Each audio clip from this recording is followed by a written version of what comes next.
Hey friends, Jeff here with mixpractice.com and missionmusician.com. Have another 31 mix tips in 31 days tutorial for you, so let's jump right in.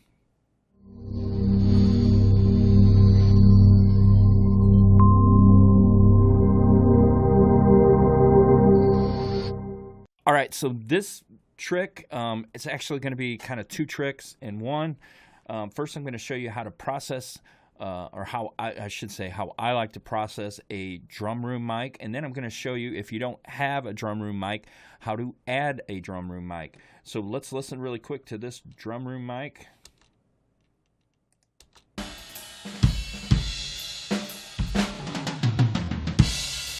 I have EQ on this? Let me take this off.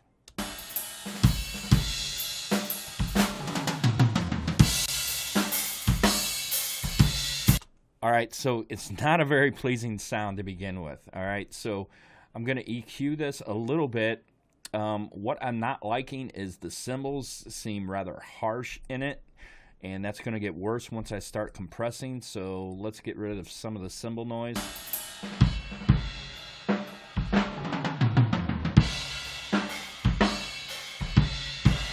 All right, so that's good for now. Just kind of cleaning it up a little bit.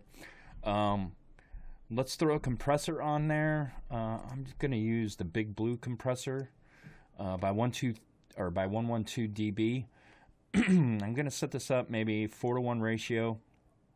I'm going to crank the threshold down, and I'm going to start to adjust my attack and release. Now the goal of this is to make the room sound bigger and the drums sound more distant. Okay, so we want to kill the attack of the drums. All right, so let's do that really quick.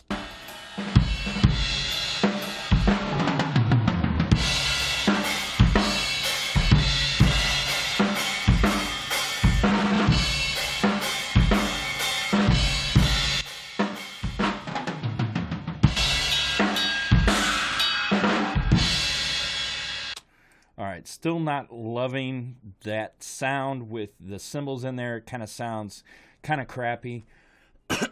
But we're going to just be using a little bit of this to make the drums sound bigger.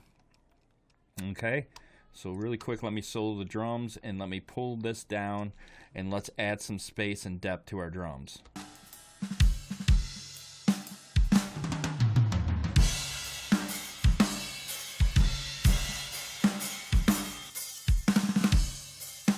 Hear that?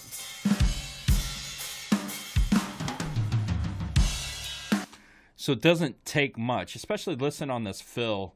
Listen to the difference between the toms when it's out and in. All right, so that sounds good, but it sounds more alive with them in. Let's listen again. Okay, so what if you don't have a room mic? All right, so what I'm going to do is I'm going to duplicate the overhead. All right, so there we go. We have a duplicate of the overhead. I'm going to take all this processing off, and let's just listen to that by itself.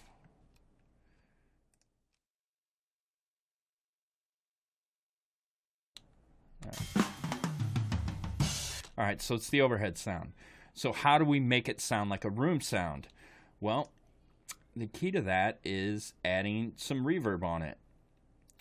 So let's do that. And I'm putting the reverb right on the track. What I'm going to adjust is the wet-dry ratio, okay? So it's not complete reverb. So let's do that really quick.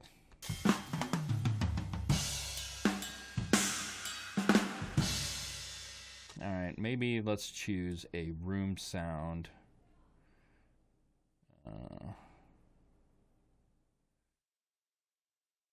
Let's see.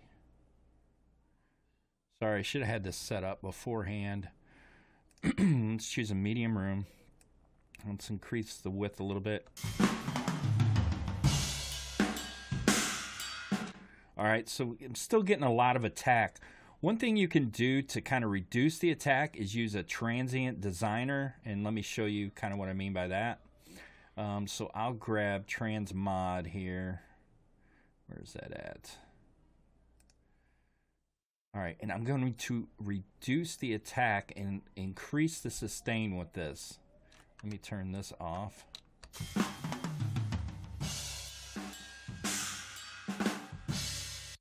All right, now watch what happens when I bypass this. So you'll hear the snare and the kick come really forward.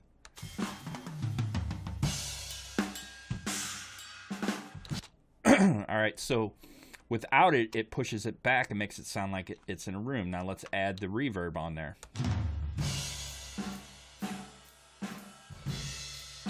All right, and let's do the same thing that we did before and blend this in.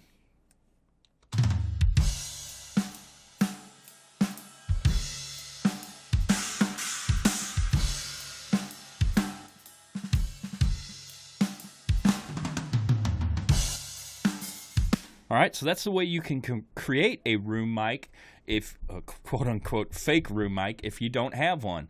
All right, so thanks for watching. I'll be coming at you tomorrow with another 31 mix tips in 31 days. Like and subscribe if you like these videos, and I'll see you tomorrow. Thanks, guys. Bye.